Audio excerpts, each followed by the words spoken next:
চাচা আপনি মোটামুটি কি কাজ করেন? এমনি কুলি করেন মনে হয় না? হ্যাঁ? এমনি দিয়ে আসেন, কিরকম টাকা থাকে প্রত্যেকদিন? ইনকাম কিরকম করতে পারেন? আজকে হয় নাই না?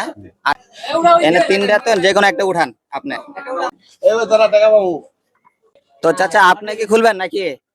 ভাই আপনি খুলেন, দেখেন কি ৪৫ সেকেন্ডে ১০ টাকা নোট দেন একটা। ৪৫ সেকেন্ডে 10টা নোটের বান্ডেল থেকে আপনি যত টাকা গুণে নিতে পারেন। 3 2 1 0 অ্যাকশন। চাচা আপনি গুণা স্টার্ট করেন। আপনি চাচা যতটুকু পারেন আপনি গুণে নেওয়ার চেষ্টা করেন। 40 45 টাকা স্টপ। এখানে আপনি যে কয় টাকা নিতে পারছেন তো চাচা আপনি গুনে দেখেন। 19 20 21 22 23 24 25 26 27 28 29 30 39 40 41 42 43 44 45 46 47 48 49 টাকা আপনি 49 মানে 500 টাকা তো 10 টাকা কম। আপনাদের কেমন লাগলো খেলাটা খেলে? ভালো